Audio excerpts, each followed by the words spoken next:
Fala, seu! Eu sou Cleiton Souza, bem-vindo a mais um programa de podcast aqui do Seu Por Acaso, diretamente da Jabuticabal, aqui no nosso escritório da DD3, que é a maior comunidade de apoio ao empreendedorismo do Brasil. E sim, se esse canal tem sido uma bênção na sua vida, tem compartilhado aí com você vários insights, um conhecimento que de fato tenha gerado valor na sua vida, seja uma pessoa legal também. Lembra, quem divide riqueza não chora pobreza, e dividir conhecimento é dividir riqueza. Manda lá pro seu amigo, manda para aquele colega de trabalho, manda pro seu parente, pro seu familiar, que precisa ouvir talvez e ter esse insight voltado pro empreendedorismo, tá bom? Esse nosso podcast, sim, ele é patrocinado pela DD3, que é a maior comunidade de apoio ao empreendedorismo do Brasil. Em alguns momentos aí na tela vocês verão o QR Code passando embaixo, em cima, dos lados, em várias partes. Justamente, pega o seu celular, aponta aí a câmera, faz a leitura do QR Code e fala lá com o pessoal da DD3 que você vai ter um suporte maravilhoso e você vai conhecer também um pouco mais do que é esse produto que a gente já vem anunciando dessa parceria aqui dentro do Seu Por Acaso, tá bom? Mas sem mais delongas, hoje é um tema que talvez a gente quebre aí alguns tabus na cabeça dos empreendedores que quando a gente compara uma empresa de grande porte e uma empresa de porte menor ou pequeno porte, um microempreendedor individual, como é o caso do MEI, porque a gente tem talvez uma sensação de que uma empresa grande que tem budget, ou seja, tem orçamento, tem dinheiro, as coisas acontecem de uma forma muito mais fácil. E os desafios que a gente encontra aí no dia a dia, como reter talentos, fazer um bom fluxo de caixa, ter uma gestão eficiente, disseminar a cultura da empresa, marketing, etc e tal, ampliar o market share da empresa, talvez esses mesmos desafios estejam presentes nas grandes organizações. E por isso eu trago aqui para conversar comigo hoje um convidado para lá de especial. Se liga, ele já está há décadas aí, eu não vou falar necessariamente há quanto tempo, mas já passou por empresas como Xerox, HP, IBM, Electrolux, como C-Level, um executivo, e hoje ele vai sim dividir riqueza com a gente aqui, contando um pouco da experiência dessa trajetória, e a gente vai investigar também um pouquinho a respeito desse mercado, como as coisas funcionam e como tudo acontece. Antes, deixa eu fazer a minha autodescrição. Sim, como sempre, estou aqui de camisa preta, eu sou um rapaz branco, caucasiano, tenho 1,70 m, cabeça raspada aí, zero de cabelo, com uma barba ruiva, calça jeans azul e não estou utilizando nenhum tipo de acessório, tá bom? Com vocês, quero apresentar meu convidado, Nelson Scarpim. Como vai? Tudo bem, Nelson? Tudo bem, e você? Eu gostaria de pedir para você fazer uma breve apresentação aí para o pessoal te conhecer um pouquinho. Bacana. Bom, primeiro, obrigado pelo convite. Que isso. Tá aqui compartilhando um pouquinho dessa história. Você não quis se atrever, mas são 37 anos no mundo corporativo. Quis deixar no ar um pouco o clima de suspense. É bom esse tipo de encontro porque ele faz a gente repensar, né? Rever toda essa jornada até então. Então são 37 anos, os últimos 20 em posições de alta liderança. Uau! Cara, eu gostaria que a gente começasse o programa talvez falando um pouquinho para esses empreendedores. Existe diferença? Conta um pouquinho da trajetória do Nelson como um intraempreendedor. Por quê? Porque empreender dentro de um CNPJ de um terceiro não deixa de ser um empreendedorismo, mas você empreende através dos recursos, muitas vezes, de outra pessoa, de uma empresa, e, é claro, coloca o seu recurso intelectual e força de trabalho para fazer acontecer. Como vem essa história? Como começou isso, Nelson, na sua vida? É bem isso, Cleiton. Você trouxe um tema interessante. Nos últimos anos, falou-se muito no ambiente corporativo do intraempreendedorismo, né? Então, o que você está fazendo dentro, parte de uma grande organização, mas essa grande organização ela é fragmentada ali em pequenas unidades de negócio. Então, o que você, na liderança de uma delas, está fazendo? Então, eu vejo muitas similaridades, e eu andando pelo Brasil, andando também por países da América Latina, tive a oportunidade de lidar com pequenas empresas, com médias empresas, e posso dizer que não existe diferença, né? Todas têm o seu CNPJ, né? Por trás desse CNPJ tem um grupo de pessoas lá fazendo as coisas acontecerem, e eu diria que a diferença que existe de uma para outra é só, talvez, a quantidade de processos que você tem que administrar, a quantidade de recursos que você tem que administrar, quantidade de notas fiscais que você vai emitir, mas os processos são os mesmos. Legal. Cara, vamos pensar um pouquinho para a gente entrar um pouquinho mais a fundo no tema. Quais são as similaridades que você poderia citar para a nossa audiência que existe entre uma organização que você geriu e você, principalmente falando de vendas, vamos falar a diferença de vendas no mercado executivo com altas exigências para pegar atacado, por exemplo, e para uma empresa de tamanho menor que atende diretamente o varejo que a poucos cliques da mão dela tem um concorrente, por exemplo, aí num e-commerce fazendo alguma coisa. O que você pode falar para a gente a respeito disso? Tá. Posso fazer uma pergunta para Pode, começar a ilustrar a nossa conversa? por favor. Uma grande empresa hoje, uma grande multinacional, um dia ela foi uma pequena empresa, né? Possivelmente essa empresa, ela não já começou gigante. Ela começou ali talvez com um produto e vendendo de porta a porta, e aí ela foi estabelecendo o seu negócio, foi ganhando escala e chegou onde chegou, né? O que eu vejo de diferença hoje, digamos assim, é essas empresas que já estão estabelecidas, a organização já está lá rodando, você já tem os contatos estabelecidos com esses grandes clientes, você já tem os contratos de fornecimento, e quem está chegando no mercado hoje vai ter que trilhar esse caminho todo, né? Agora, qual a vantagem que eu vejo que existe hoje? Para mim, hoje tem uma vantagem fenomenal que as empresas centenárias não tiveram 100 anos atrás, que é a grande avenida que existe, que é a internet, né? Então, essa empresa, quando ela consegue se posicionar bem na internet, ela entrou numa avenida que está passando para todos. Isso é interessante, Nelson, porque você pegou essa... Quando essa rua... Sei que não é chamar o Nelson de velho, tá, gente? Pelo amor de Deus. Mas você pegou essa estrada quando ela ainda estava sendo asfaltada. Você veio Não existia. Não existia. Foi desmatando, literalmente, para fazer com que essa estrada existisse. Teve resistência das empresas? Como foi esse processo para acontecer, para vir para o e-commerce, para desenvolver marca de internet? Como foi isso, principalmente para você que vem da área de vendas?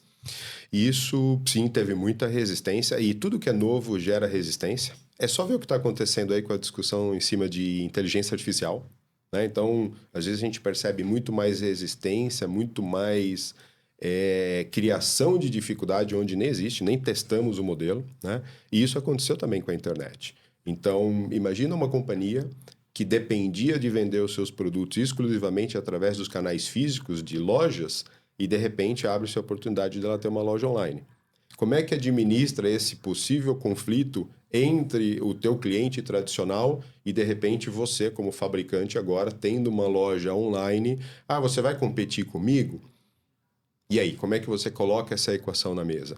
Eu sempre vi isso de uma forma, pilotando negócios, eu vi da seguinte forma. Vamos pensar no consumidor? O que o consumidor quer? Então, por exemplo, a loja física, ela fecha às 18 horas, ela fecha às 20 horas, ela fecha às 22 horas. E o consumidor, por exemplo, que quer comprar de madrugada. Como é que você atende esse consumidor? Você não tem loja aberta para atendê-lo. Então, eu sempre pensei muito na democratização desse atendimento. Deixa o consumidor decidir. Se ele quer comprar de madrugada, ele vai entrar nas lojas online que ele conseguir comprar e vai fazer a atividade de compra. Se ele quiser comprar fisicamente, se ele quiser testar o produto, tocar o produto, ele no dia seguinte vai na loja física. Então, eu penso muito deixa a decisão para o consumidor. É interessante porque esse insight que você traz não pega só na decisão, pega em questão de mobilidade, em conforto. Muitas vezes a gente está falando de uma expansão e possibilidade para você que assiste, que tem uma empresa de pequeno porte, é um microempreendedor, ou uma pessoa que só está pensando em de fato adentrar aí nesse meio empreendedor. O insight que eu posso trazer dessa sua fala é a internet não só dá uma possibilidade de adaptar e moldar o modelo de negócio ao cliente, como traz o conforto para ele, é claro, mas você quebra barreiras geográficas. Vamos falar de você ter uma loja física aqui onde a gente está na região da Berrini.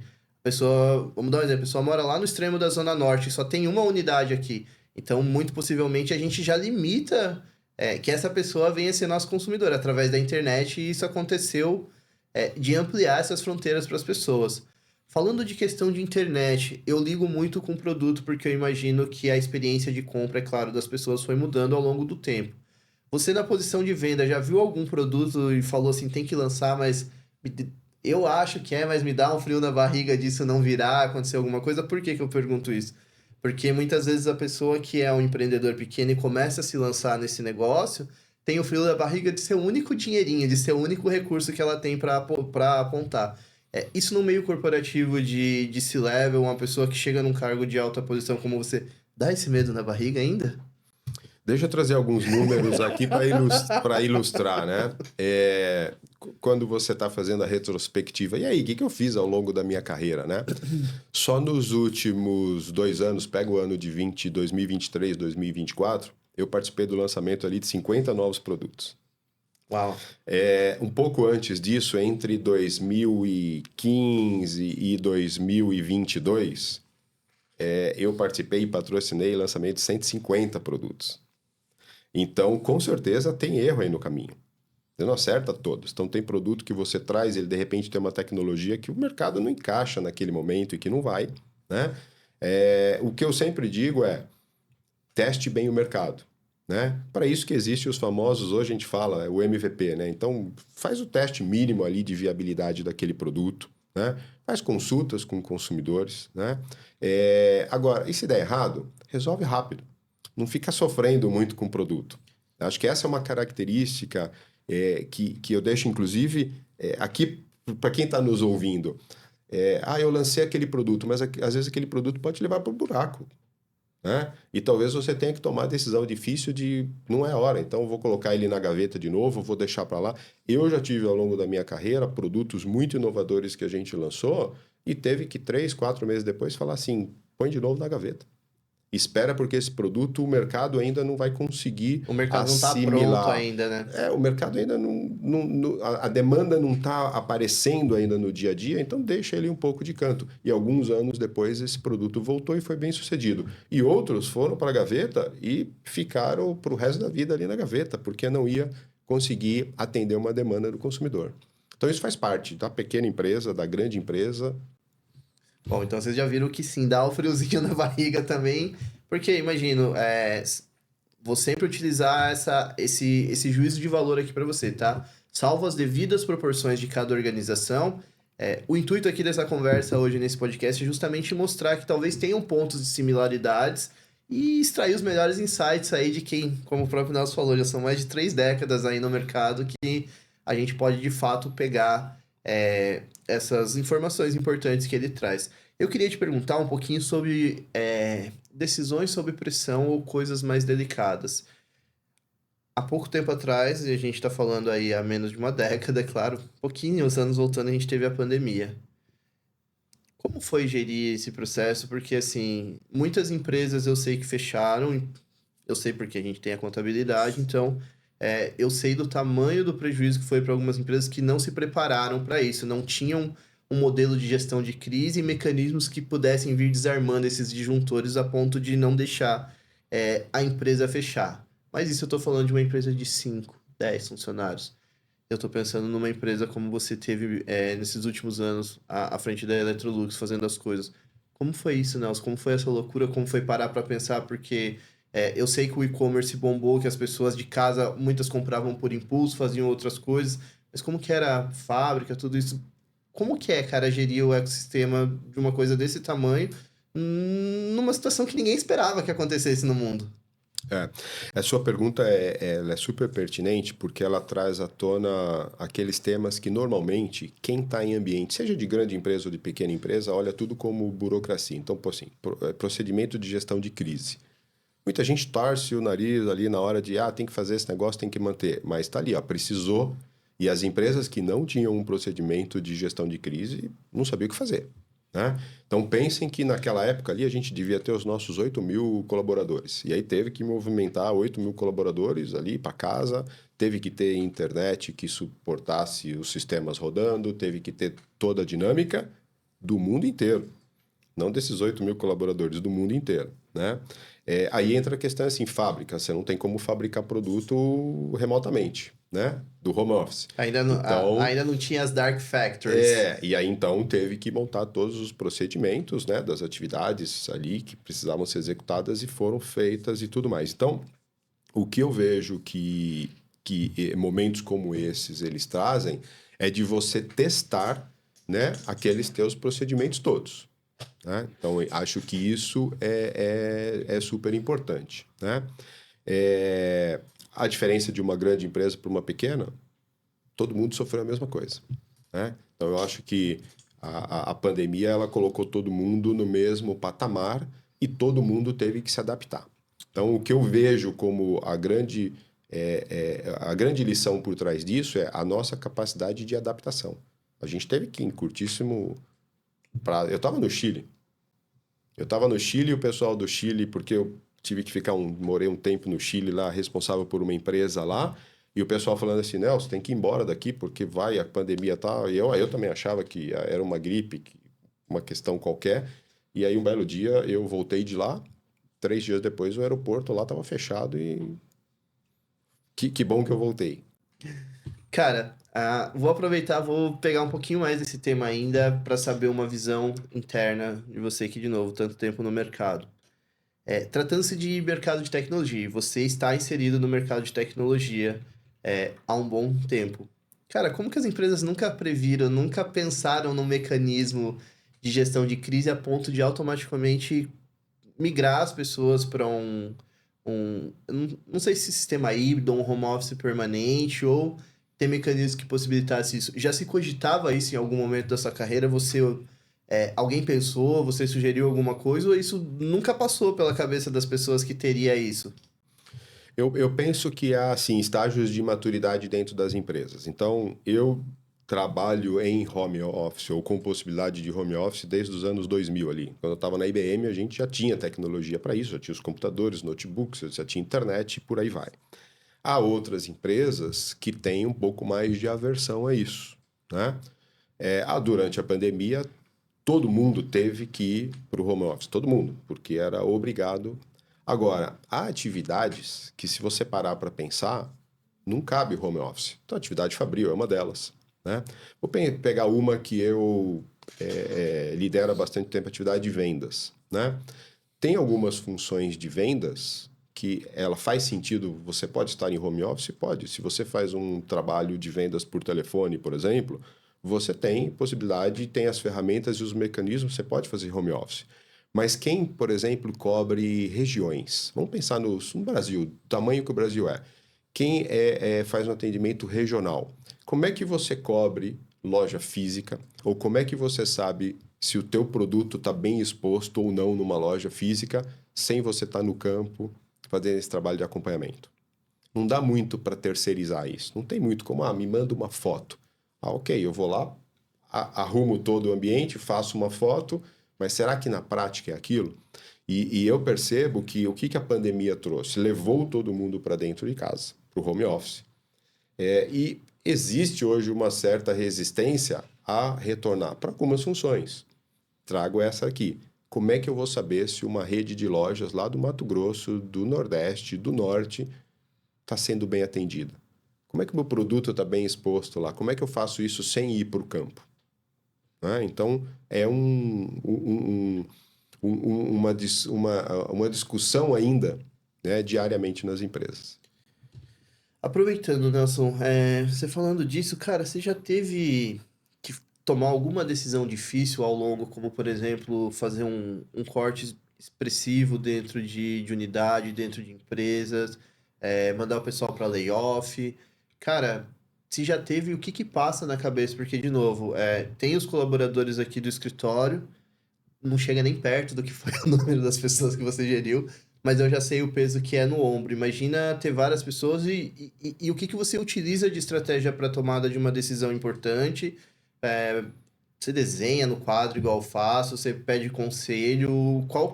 Quais são os caminhos aí que você percorre até chegar a uma decisão difícil dessa, por exemplo?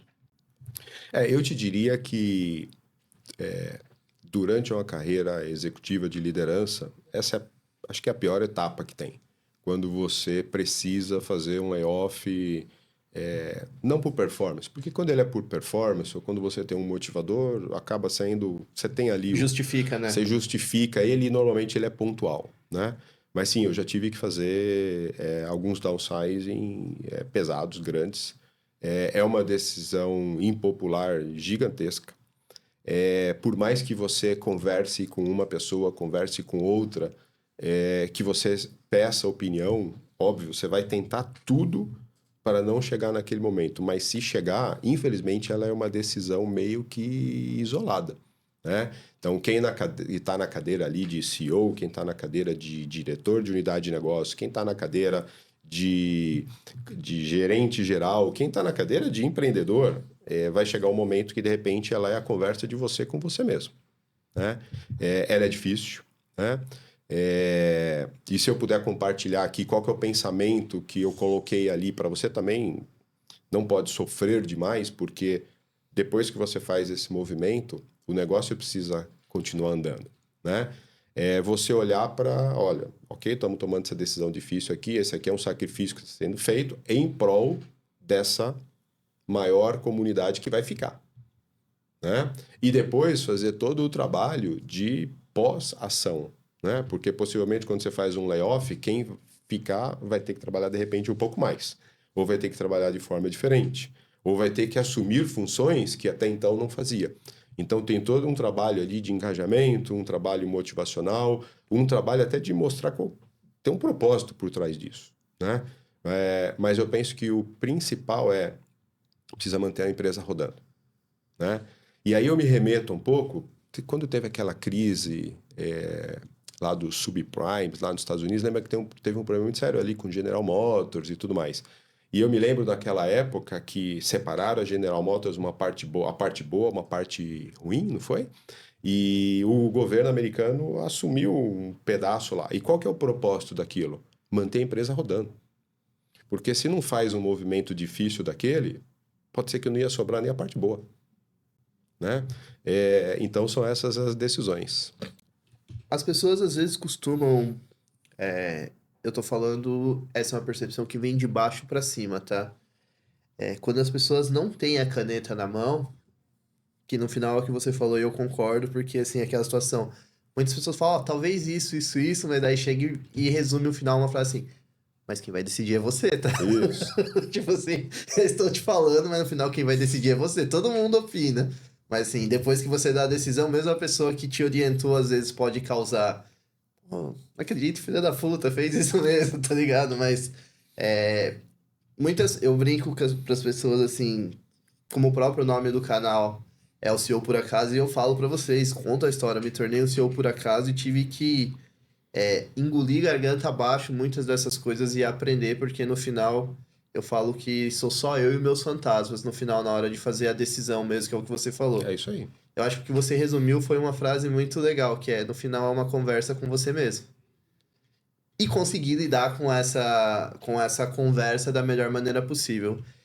Muitas vezes, cargos abaixo, eu não estou falando de inferioridade como pessoa, tá, gente? Estou falando em níveis hierárquicos dentro da empresa. As pessoas tendem a considerar C-levels ou pessoas em posições mais elevadas como frias no sentido de que, pô, mandou o cara embora, que não sei o quê, o cara tem filho, ó, teve que fazer corte, não pensa nas famílias. Como que você conseguiu lidar com isso? Se alguma vez... Eu tenho certeza que já deve ter chegado algum comentário, pô, fez o corte, fez alguma coisa.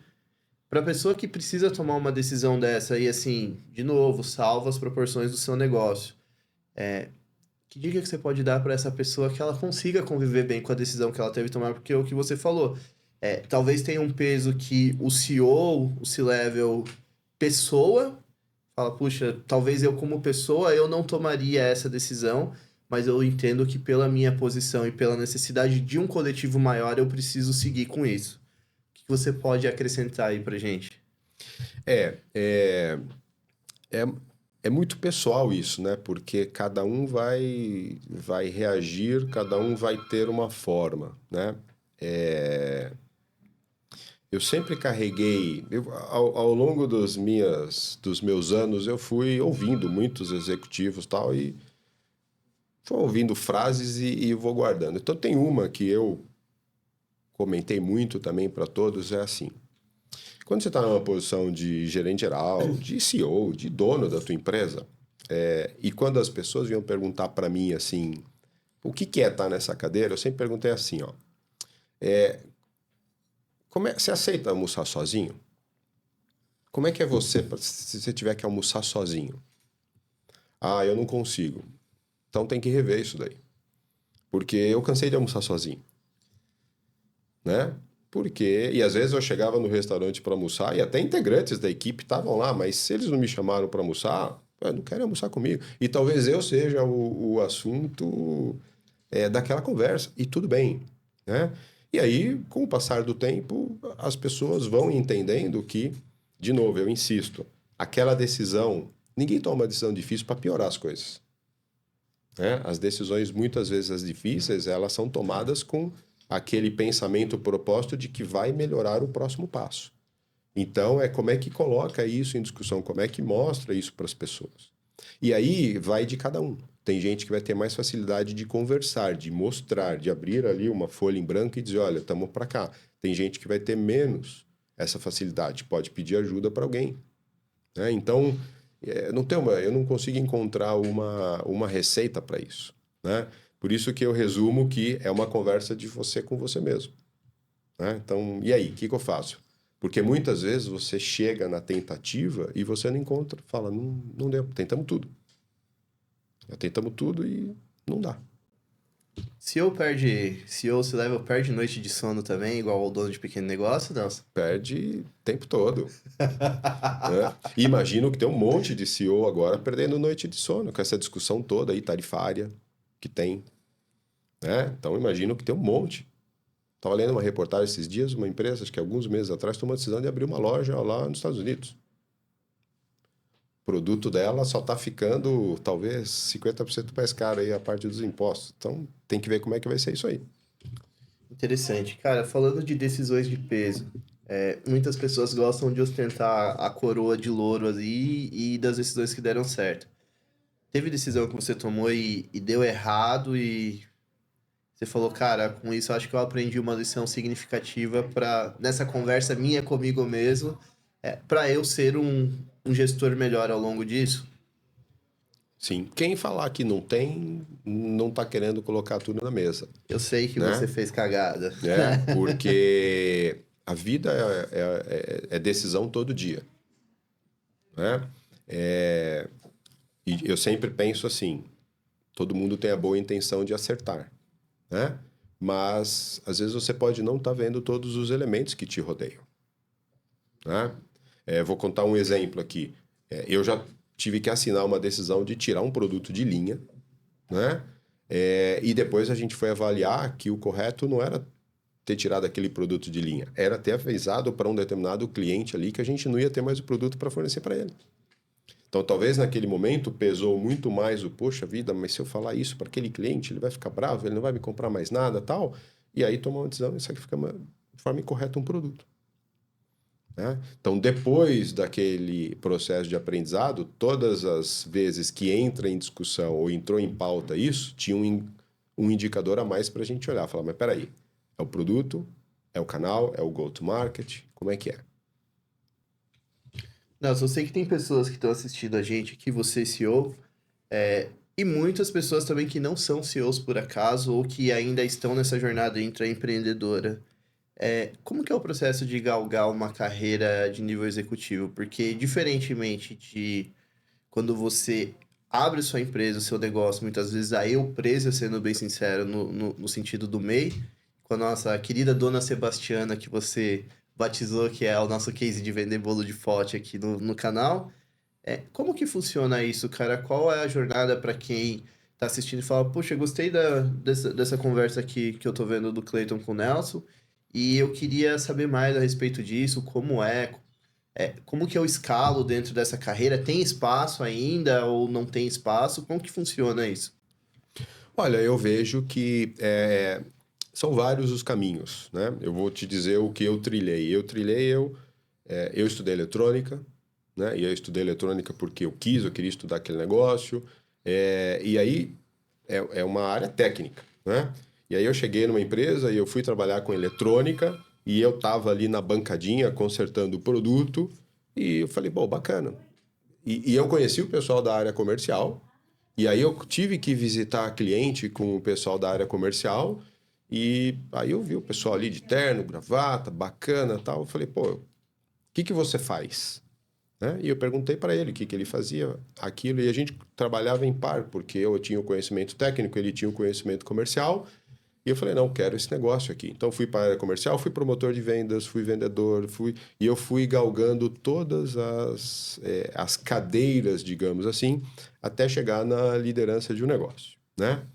Existem outras pessoas que elas vão chegar nessa cadeira pela decisão de empreender. Então, saí da faculdade agora, ou não fiz faculdade, eu tenho um conhecimento técnico qualquer aqui e eu já vou abrir o meu negócio. Então, eu consegui perceber alguns erros e acertos ao longo desses tantos anos que fiquei lá. Tem gente que já vai sentar na cadeira e vai aprender ali no tiro, porrada e bomba toda hora, né? Tem uma outra discussão que quando eu participo de algumas conversas com empresários é sobre sucessão e herança. E eu sempre pergunto assim, legal, meu negócio vai passar agora para a próxima geração. Tá bom, você tem herdeiro, você tem sucessor. São coisas diferentes. O processo de sucessividade não é simplesmente passar para o filho e caiu no seu colo. Isso, então o sucessor foi lá, sentou na linha de produção, sabe como quer produzir, vai na assistência técnica, sabe como quer consertar, vai emitir nota fiscal, vai no depósito, então ele conhece a empresa, né? E eu também estava lendo um artigo esses dias, olha que interessante. Muitas empresas que o fundador era o que empreendeu, que tomou a decisão, tomou em risco, ele tinha um conhecimento técnico, ele tinha vontade, ou ele tinha um desejo e fez acontecer, mas não tinha estudo. Os filhos foram estudar nas melhores escolas internacionais, conhece absolutamente tudo do modelo teórico, mas está fora, não está vivendo o negócio. Então, quando ele vem agora para chegar para ser o sucessor, ele não conhece do negócio. Então, causa-se ali um gap muito grande entre a gestão atual e o possível, e o futuro. Então, como é que administra isso? Né? Então, são caminhos diferentes. Falando de pessoas agora que você colocou, como é o processo de contratação? Já fica uma dica aqui para você que está assistindo, que talvez vá ter o seu primeiro colaborador ou quer melhorar o fluxo de trabalho aí do seu ambiente, quer contratar novas pessoas ou fazer uma renovação aí na equipe, vamos falar assim, porque eu imagino que ao longo desses anos, quando você chegou no topo ali, todas as pessoas que chegavam até você, tecnicamente falando, elas deveriam estar muito bem preparadas e eram pessoas que já tinham uma bagagem. Então, dentre os melhores dos melhores, como que você avaliava o melhor? Qual era o critério que você tinha? Ou que tipo de conversa acontece na contratação de um C-Level? Como que é tudo isso? Porque talvez para você que esteja assistindo que nunca teve contato e não tem amizade com pessoas dessa área mesmo executiva, a pessoa fica pensando, cara, será que eles fecham uma sala? O que que acontece? Desce um feixe de luz, sabe? Será que é só uma mesa? São 3 mesas, uma mesa redonda? O que que acontece de fato e como é esse processo até efetivar uma contratação de uma pessoa para sua equipe? Bom, você trouxe aí todo um cenário. Porque a galera pensa que às vezes desce um unicórnio brilhando e talvez não seja tão mágico assim o dia a dia. De novo, a beleza do ambiente corporativo é essa diversidade de caminhos, de formas, de discussões, né? Eu sempre tive comigo algumas coisas que eu costumo não perder. Eu faço muito da conversa com as pessoas ali para não perder. Conheça o teu negócio, né? Se você conhecer bem o teu negócio, seja você está numa cadeira executiva ou na cadeira do empreendedor, você sabe o que você precisa, né? Uma vez que você conhece o teu negócio, a hora que você vai participar de um processo de entrevista, você sabe explicar para aquela pessoa o que você quer fazer. Você vai poder trazer riqueza de informação, riqueza de dados ali para ela, e ela vai poder tomar a melhor decisão. São decisões difíceis, né? A pessoa pode estar trabalhando numa empresa e quer se movimentar para a tua. Ou a pessoa queria ir para um caminho de uma determinada indústria, um determinado segmento, e ele toma a decisão de, pelo que ele ouviu de você, mudar o caminho, né? Então, eu gosto muito da conversa. Eu sempre fiz questão de entrevistar todas as pessoas que iam entrar na organização onde eu estava. Para duas informações muito importantes ali. Primeiro, para que eu conhecesse essa pessoa.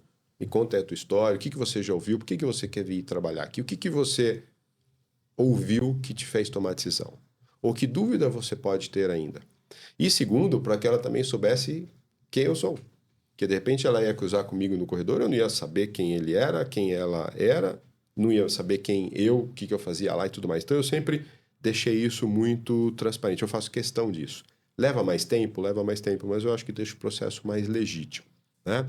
Como é que chega para nós? Chega as pessoas que se indicam, né, são indicadas, as pessoas que se inscrevem nas posições, tem as agências de recrutamento.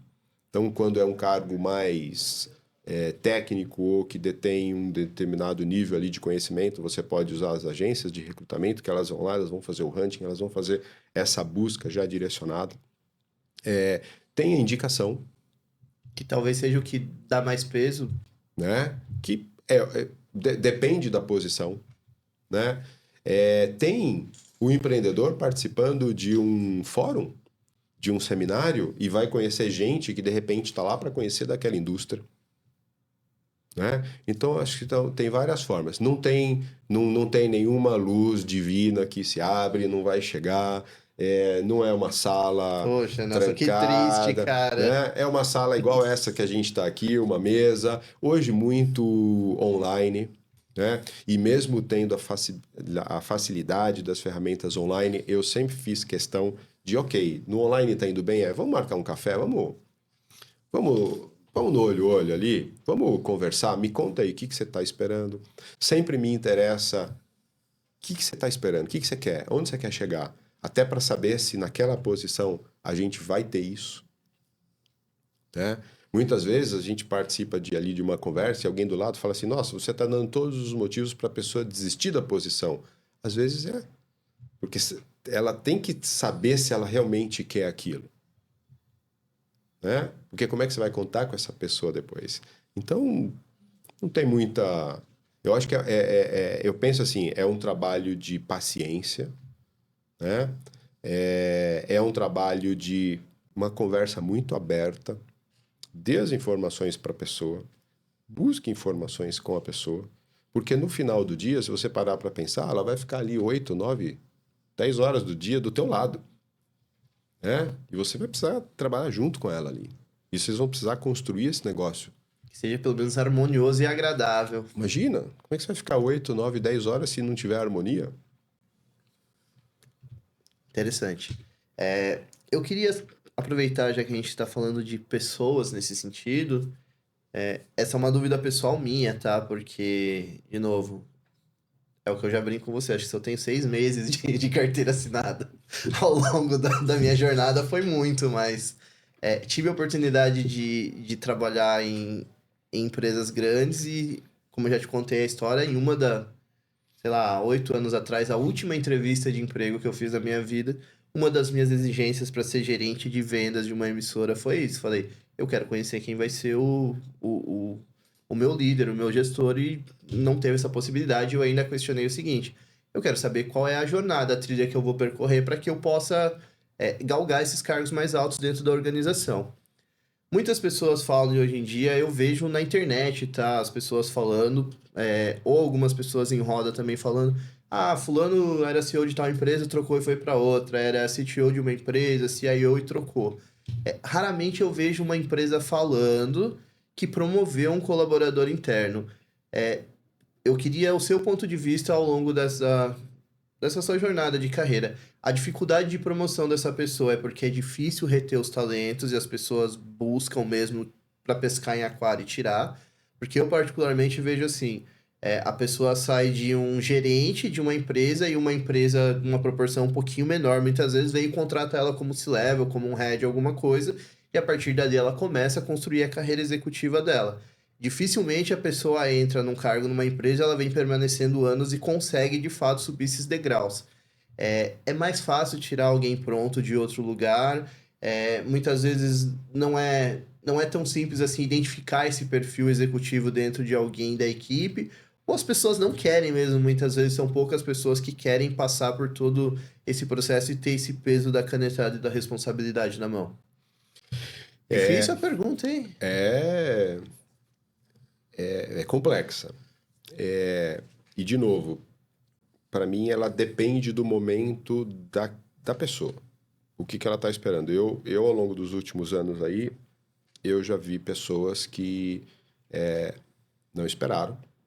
Não, eu quero já, então eu não vou esperar esse tempo de formação. Então, esse é um componente. Então, depende muito mais da própria pessoa, o que ela quer. Tem também os processos de desenvolvimento de cada empresa.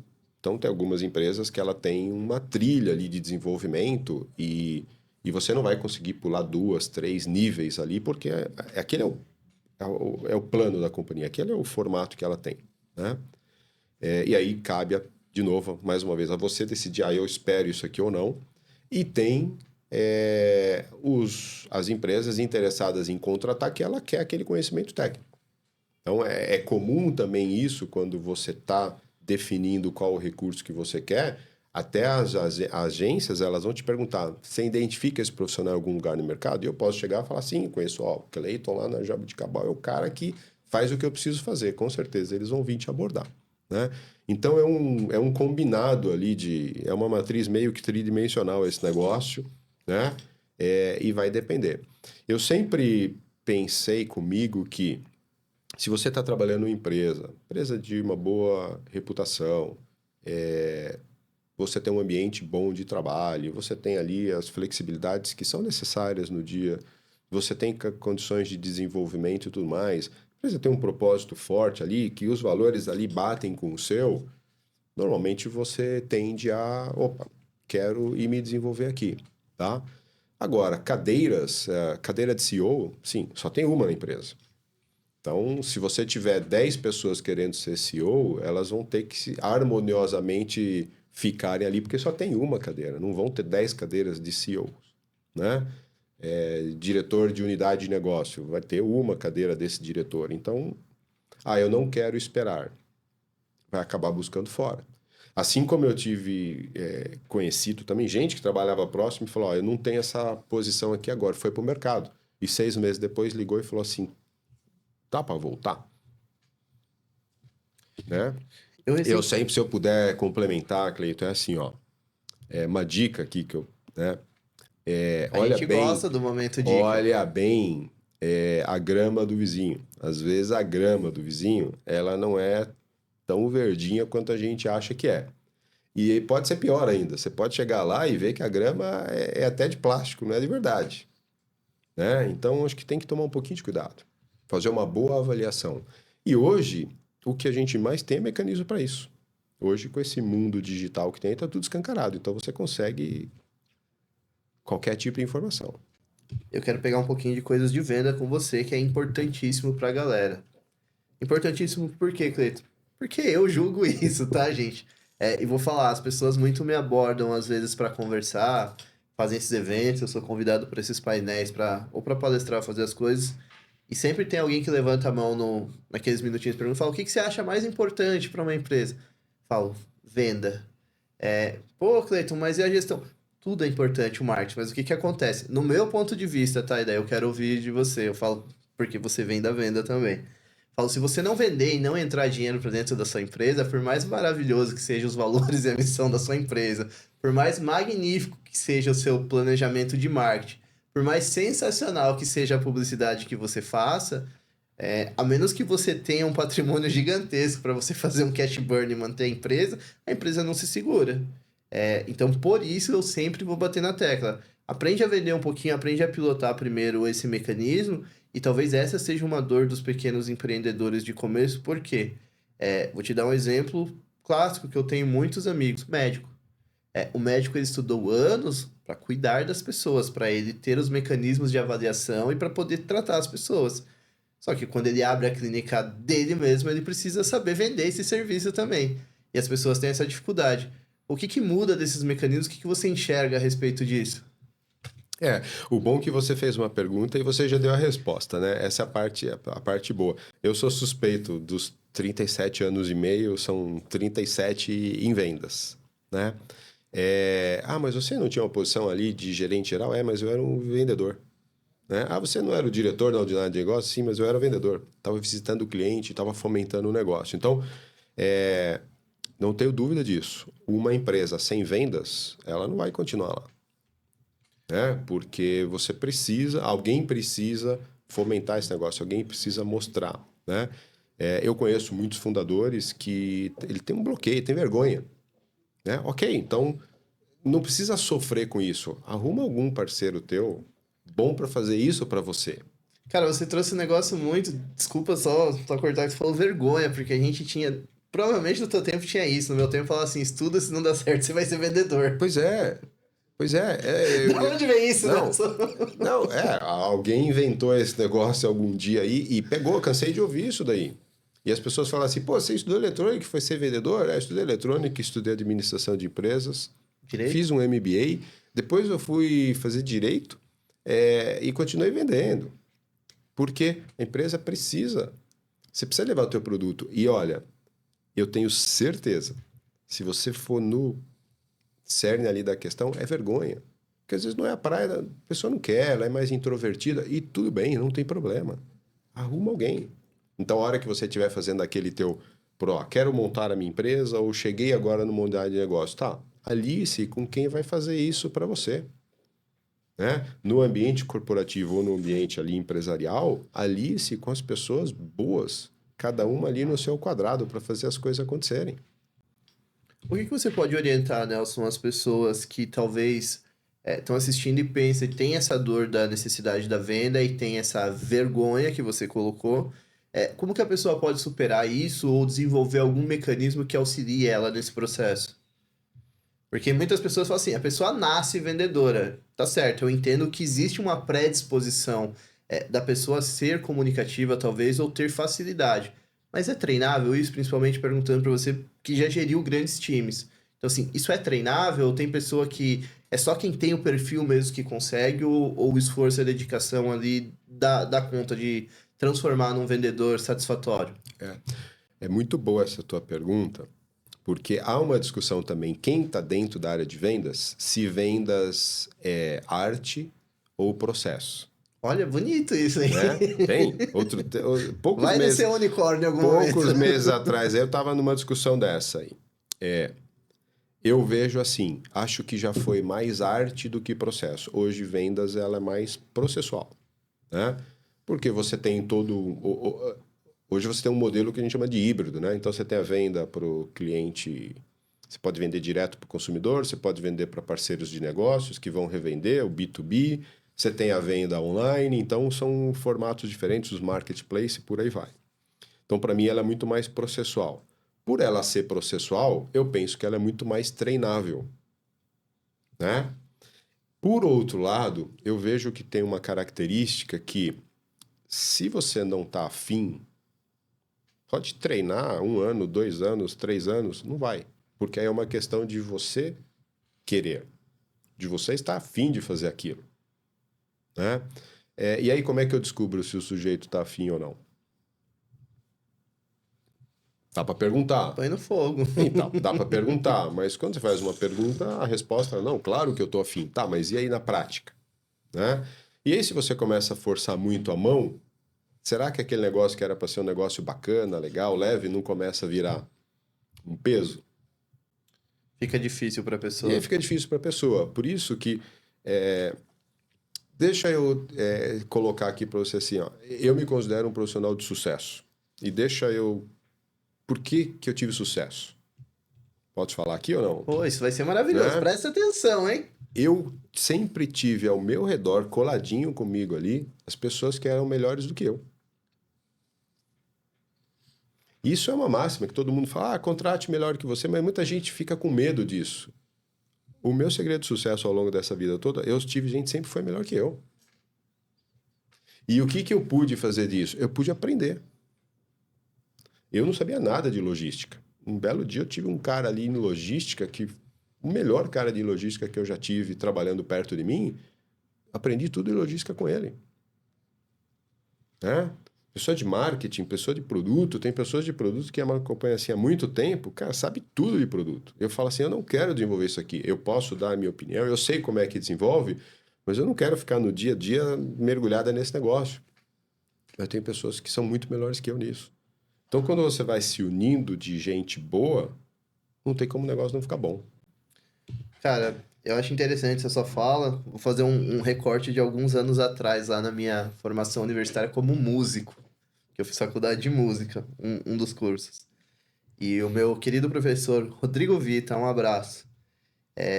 Eu era muito bitolado, cara, em estudar as coisas tecnicamente, fazer tudo. Porque como eu fui fazer composição e depois o estudo de regência, ele me falou uma coisa que foi interessante. Ele falou, cara, você vai estudar tecnicamente, você vai ser a pessoa, pode ser a pessoa mais perfeita, entender de todos os naipes, todos os instrumentos da orquestra, mas no final você vai entender que um maestro é um CEO.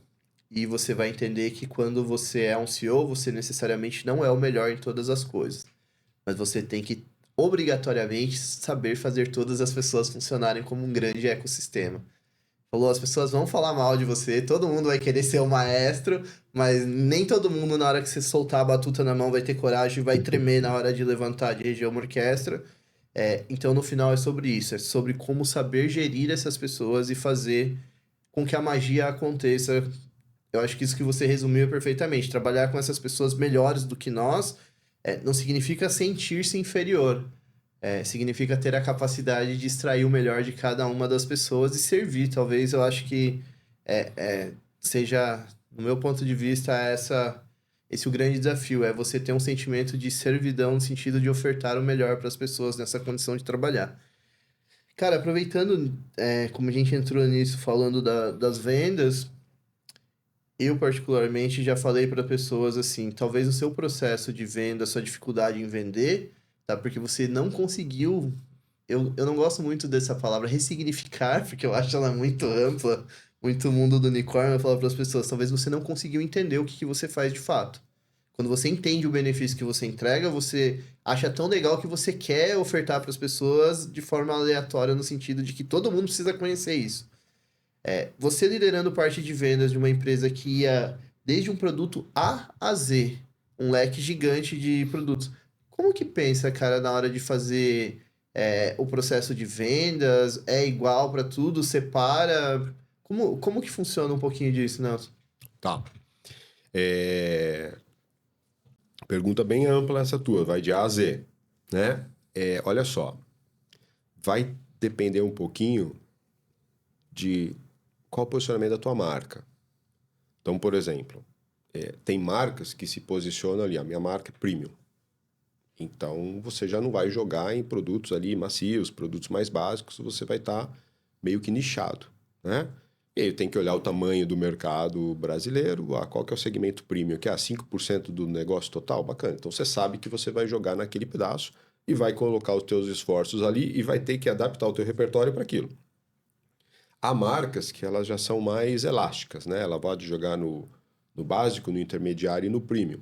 Aí também tem um outro posicionamento.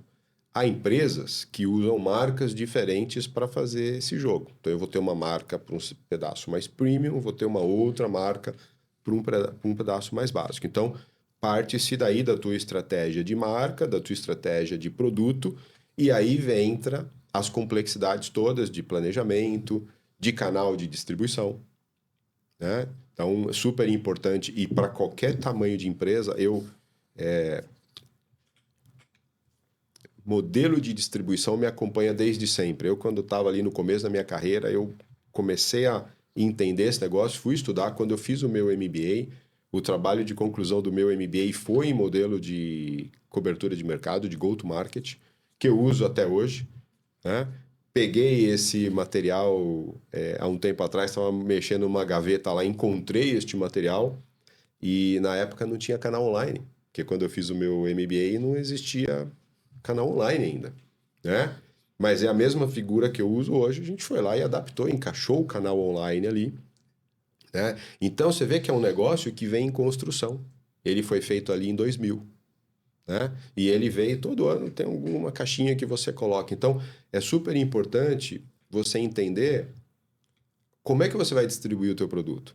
Qual vai ser o valor agregado de cada canal daquele que você vai ter, né? E entender se todos os canais são lucrativos.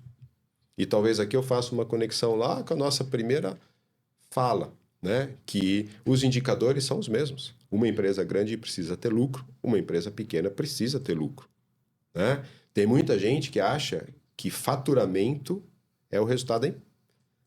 Não. Você pode faturar um montão e está dando prejuízo, né? Tem um monte de empresa também que olha ali o lucro, mas esquece de olhar o fluxo de caixa, certo? Quem vai poder pagar a pizza na hora extra? É o fluxo de caixa. Se você não tiver no fluxo de dinheiro no caixa ali para pagar a pizza, não tem pizza. Ah, mas eu tô dando lucro. Mas o teu lucro tá... Tá sendo diluído em algum ponto Você aí. tem que receber essas duplicatas ainda que você não recebeu. Você faturou, entregou o produto, mas está voando. Né? Então, percebam que são os mesmos indicadores. Estou falando de uma empresa grande aqui, de uma pequena. Se não tomar cuidado com esses detalhezinhos, não vai conseguir ter um bom planejamento. E no final do dia, o planejamento é tudo, né? É o planejamento da minha venda, é o planejamento do meu programa de marketing, é o planejamento do meu programa de canais, é o planejamento da minha produção, é o planejamento do meu estoque. E quem lida com importação? Quanto tempo vai levar esse container para chegar aqui? E a despacho aduaneiro desse negócio? Né? Então, é bem amplo isso daí. A gente chegando quase ao fim deste nosso enredo. Vou te convidar para vir mais vezes aqui, que rende nossa conversa. Sabe hein? quantos produtos eu tinha no último portfólio que eu administrei? Não faço a menor ideia, né? Chuta um número que para você seria alto. 2.780 produtos. 2.780. Nós tínhamos 23 mil SKUs. Boa. 23 mil SKUs. Não faço ideia do que é ter Então, tudo isso. imagina ter que olhar para uma planilha ou para um sistema. O que quer que seja sistema, planilha, é um número desafiador. Grande. Cara, para você deixar para nossa audiência, você poderia talvez citar quais são as similaridades que as pessoas poderiam pensar que se encaixam dentro de uma pequena, de uma média, de uma grande empresa, como se fosse um beabá empresarial, áreas que vale a pena falar assim, olha, significativamente eu acho que você deveria dar uma atenção para isso daqui, para que sua empresa de fato venha a ter uma maturidade e tenha uma economia salutar ali dentro. Vamos lá. A primeiro, o nome tem um peso todo assim, mas ele pode assustar, mas assim, governança. Penso que é praticamente impossível você administrar de forma bem sucedida um negócio se você não tiver uma boa governança. Todo mundo que ouve falar em governança já pensa, nossa, eu acho o seguinte, tira um dia no mês para você olhar a saúde do teu negócio. Super importante, e vocês que estão envolvidos nesse ambiente da contabilidade sabem a importância que tem isso, né? E é muito renegado pelas pessoas, tá? Porque assusta, ou porque tem já os preconceitos e tudo mais, mas a governança, para mim, ele é o principal, porque é a bússola. Ele vai te mostrar ali para onde está indo o teu negócio. E o teu negócio é o teu esforço. Ah, mas eu estava na grande empresa e... Sim, mas era o meu esforço ali. Eu estava acordando todo dia cedo, indo lá, trabalhando, colocando as minhas horas de trabalho ali, meu conhecimento intelectual. É um esforço que você está fazendo para ter resultado. No pequeno empreendedor é a mesma coisa. Está acordando cedo, está indo lá, está fazendo as coisas. Então, olhar esses indicadores, ele é super importante, que ele vai te dar o norte. Um outro ponto importante é a equipe. Precisa fazer um esforço aí para você ter a equipe melhor possível do teu lado. Pode ser que o que eu vou falar agora aqui choque um pouco mais, mas às vezes tem que tomar cuidado. Não é o meu melhor amigo de infância que é a pessoa correta para estar do meu lado olhando isso. Não é o meu primo, não é minha prima. E aí, quando você vai para os ambientes corporativos, tem toda uma proteção ali, tem processos. Um compliance. E eu gosto de processo, eu não gosto de processo que coloca burocracia no negócio. Eu gosto de processo que o processo ele protege a empresa e a pessoa. Então, o processo ele vai proteger o CNPJ, ele vai proteger o CPF. Tem processos robustos ali, e na grande corporação tem processos robustos justamente para... Eu, numa grande corporação, não vou contratar meu irmão, não vou contratar meu primo. Pode até ser que ele vai trabalhar em outra área da empresa, mas não vai estar numa linha ali diretamente comigo. Então, acho que essa parte processual, ela faz todo sentido. E olhar, eu penso que é a distribuição do negócio. Porque todo mundo que vai empreender quer vender alguma coisa. Ou quer vender um serviço, ou quer vender um produto. Como é que está a distribuição disso? Ah, mas eu não faço ideia por onde começar. Tá bom, começa pela tua rua. Depois começa pela rua de trás, não tinha rua de cima e a rua de baixo, rua de cima, começa pelo teu bairro. Vai testando o modelo, vai testando o produto e depois você começa a escalar. Eu vejo muito tema na internet ali que o pessoal já entra ali e vai escalar, tá? Mas qual que é o produto? Eu não tenho produto ainda, mas então você vai escalar como? Né? Então eu penso que esses três, porque você está falando quando fala de modelo de cobertura, está falando de ponto de venda. Quando você fala de escalar produto, você está falando de um produto. Quando você fala de governança, você está falando de indicadores. Então eu acho que começa a ter um bom ponto de partida ali. Pra você que achou que os unicórnios iam descer aqui nesse episódio, não foi Pô, dessa vez. desculpa, deixei todo mundo frustrado. Cara, eu achei que você ia contar o grande segredo que você tinha uma mesa repleta de botões, você apertava e descia um helicóptero e te levava pra resolver os problemas de uma hora pra outra. Eu tinha uma mesa repleta de botões lá. Quantos botões tem no teu teclado? Eu acho que 102, 104. Eu tinha os mesmos Os mesmos botões. 104 ali, né? Ah, mas na minha empresa eu não tenho dinheiro para ter um sistema. Usa Excel. Eu controlava 23 mil SKUs ali, uma boa parte estava em Excel. Não tem problema. Sabendo usar o Excel, ele vai te dar aquela informação. Acho um baita de um sistema, eu Né? uso pra muita coisa. Ele vai te dar. Então, eu não consigo contratar agora o meu... Não tem um analista de BI. O analista de BI. Estuda um final de semana aí na internet que você vai conseguir fazer alguma coisa diferente. Eu estava conversando esses dias com os meus filhos. Os filhos estão agora com 18 anos em faculdade. São rapazinhos já. Então, ali, e estava dizendo para eles assim, falou, olha, meu tempo de pesquisa, eu tinha que ir na biblioteca. Eu peguei essa época. Né? Eu tinha que ir na biblioteca. Né? Então, hoje, no conforto, na comodidade do lar ali, você pode aprender qualquer coisa. Eu vou ser o especialista? Sim, você vai ser o especialista se você despertar aquele teu interesse e fosse aprofundar. Mas o básico ali para você saber se você vai para a direita ou para a esquerda, dá para fazer. O Nelson falou ali de fluxo de caixa, eu não sei nem o que é esse negócio, não tem problema. Amanhã troca um Netflix por um YouTube e vai colocar ali fluxo de caixa. Eu garanto que segunda-feira... Vai fazer uma aulinha para aula de markup? Eu te garanto que na segunda-feira você vai ter um componente diferente para olhar no teu negócio. Você falou aqui do markup, né? Eu dei aula de margem de markup para vendedores há pouco tempo atrás. Porque chegou gente ali para trabalhar na área de vendas e eu olhando ali como eu vou em cliente, olho junto, a gente não estava sabendo fazer conta. Então, tem que treinar, tem que saber fazer conta. Num país que esse sistema tributário é do jeito que é, a gente sabe. E tem que jogar com as regras que tem disponível. E essas são as regras disponíveis. Né? Eu vou ficar de fora dele, então. Outro dia, acho que 2 dias atrás li também, 20 milhões de empreendedores na informalidade. Né?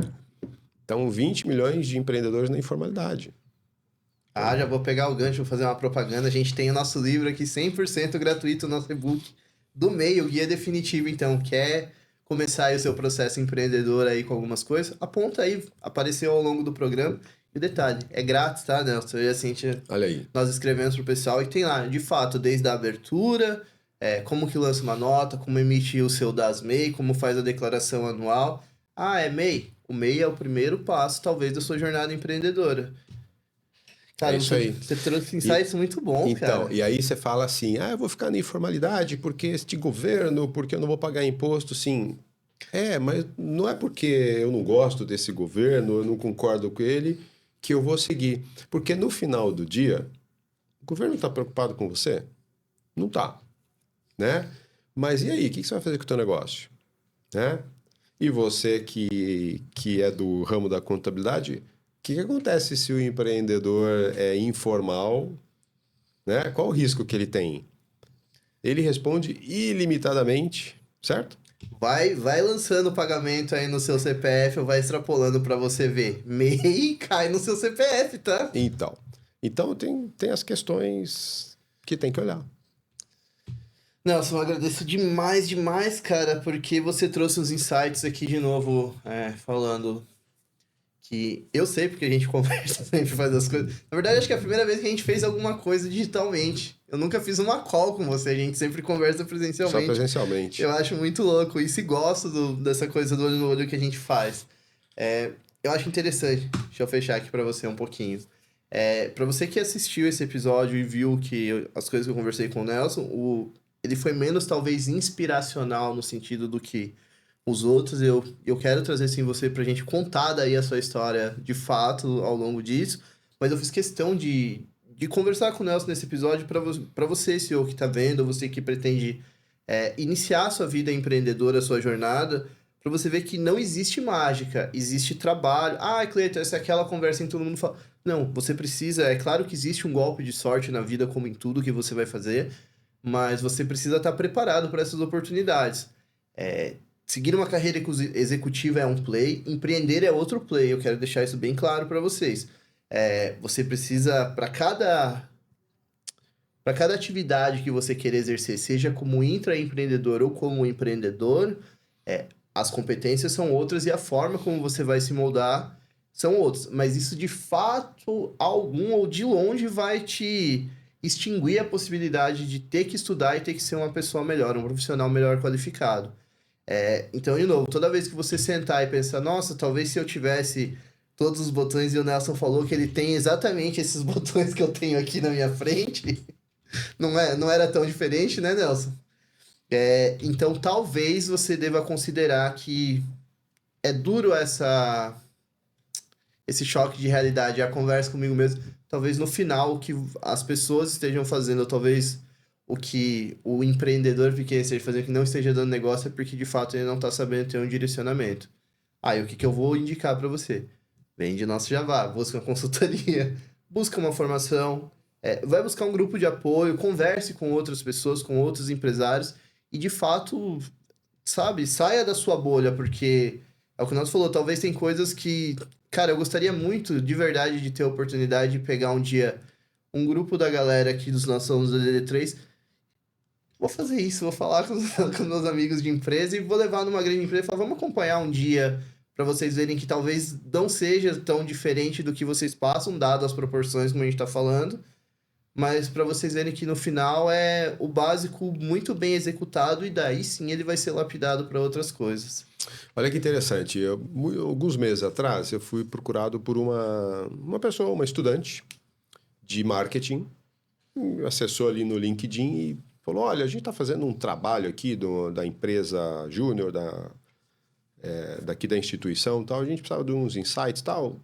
Podemos bater um papo com vocês? Eu falei, tá, me conta mais o que é. Não, porque a gente tem que desenvolver um produto, desenvolver um projeto, isso, aquilo, tal. E a gente queria entender um pouquinho como vocês fazem aí.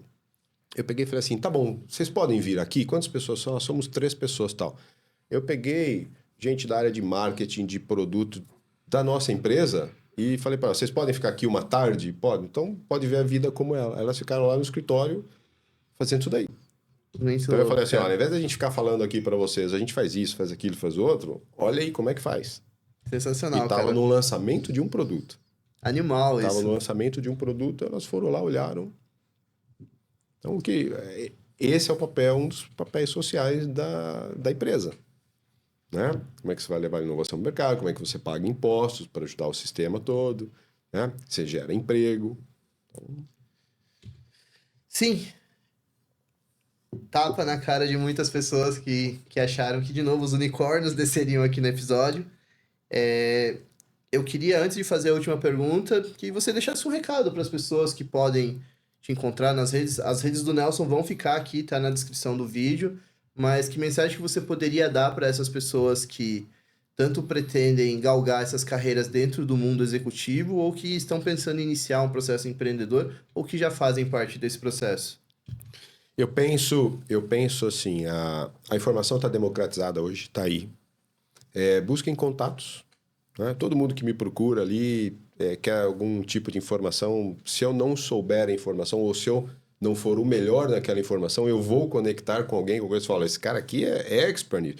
Tive 2 dias atrás, tive uma reunião com uma pessoa e ele me falou ali de inteligência artificial, então eu falei, olha, eu sei como usuário de implementar esse negócio ali, mas quem domina esse negócio é fulano. Se você quiser, fala diretamente ali com ele. Agora eles vão se falar. Então, eu penso que essas são as conexões de valor, né?